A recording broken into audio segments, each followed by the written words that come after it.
میلاد النبی صلی اللہ تعالیٰ علیہ وآلہ وسلم کو عید نہیں کہنا چاہیے، عید کا لفظ بہت غلط ہے. خوشی منائیے، میلاد کہہ کر منائیے. آپ لوگ عید کہہ دیتے ہیں، اور آپ لوگوں کو معلوم ہے عیدیں صرف دو ہوتی ہیں. یہ ان کا بہت بڑا آبجیکشن ہے، اس کو لے کر آپ دیکھیں گے پوری دنیا کنفیوز ہے.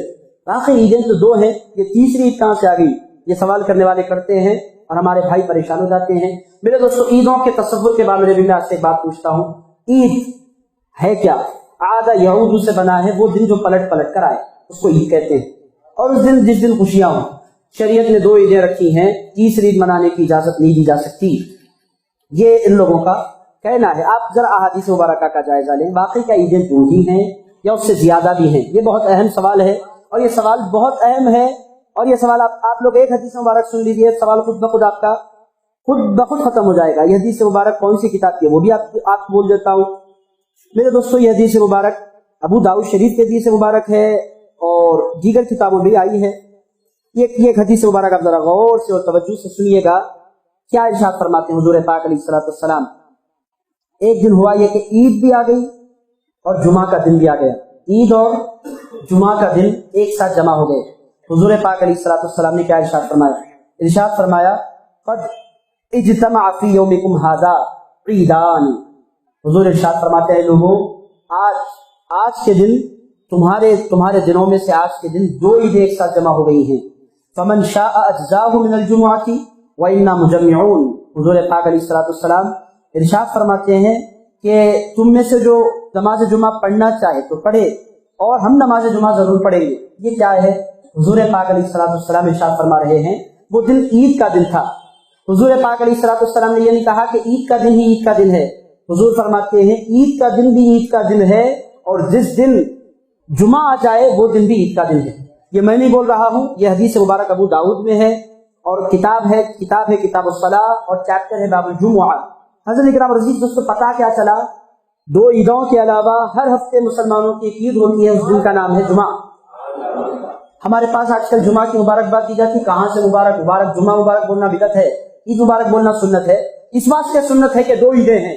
آپ کا علم ہاف نالج اس واسطے بولتے ہیں کبھی انسان کو نہیں ہونی چاہیے. جس طرح عید مبارک کہنا آپ لوگوں کے پاس سنت ہے، رسول پاک علیہ الصلوۃ والسلام نے جس طرح عیدین کو خوشیوں کا دن قرار دیا ہے، اسی طرح سرکار نے جمعہ کے دن کو بھی خوشیوں کا دن قرار دیا ہے. جمعہ کا دن بھی حضور ارشاد فرماتے ہیں عید کا دن ہے. اور جمعے کتنے آتے ہیں سال میں؟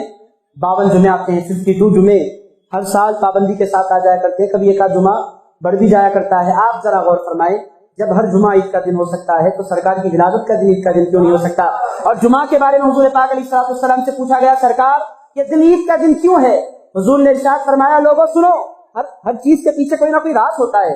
جمعہ کے دن کو عید کا دن کیوں قرار دیا جا رہا ہے؟ حضور ارشاد فرماتے ہیں فیہ خلق آدم.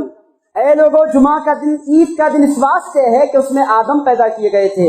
حضور پاک علیہ الصلوۃ والسلام اشارہ دے رہے ہیں کہ لوگوں جب آدم کی ولادت کا دن عید ہو سکتا ہے تو مصطفیٰ کی ولادت کا دن عید کیوں نہیں ہو سکتا؟ میں تو آدم کا بھی آقا بنا کر دنیا میں بھیجا گیا ہوں. آقا ہے کائنات. یہ لوگ یہاں مانتے ہیں، ہاں ہم مانتے ہیں جمعہ کا دن عید کا دن ہے، ہم مانتے ہیں. ابو داؤد شریف کے حدیث ہے کہ ایسا نہیں مانیں گے، ایمان سے خارج ہو جائیں گے اگر کہیں گے نہیں مانتے ہیں. ماننا تو پڑے گا. ہاں ہم مانتے ہیں جمعہ کا دن عید ہے. کیوں ہے؟ وجہ بھی تو تلاش کرو. حضور فرماتے ہیں جمعہ کو آدم پیدا ہوئے. پتہ کیا چلا؟ آدم پیدا ہوئے تو جمعہ کا دن عید کا دن ہو گیا. تو رسول اللہ پیدا ہوئے تو پھر پیر کا دن، اور 12 ربیع الاول کا دن عید کا دن کیوں نہیں ہو سکتا؟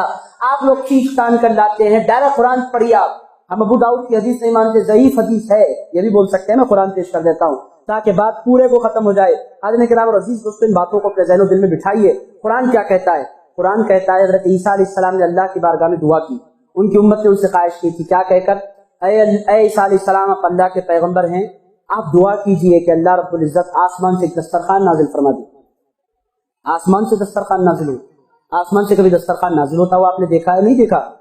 موسیٰ علیہ السلام کی قوم پر من و سلوہ نازل ہوتا تھا، اس سے پہلے آسمان سے نازل ہوتا تھا.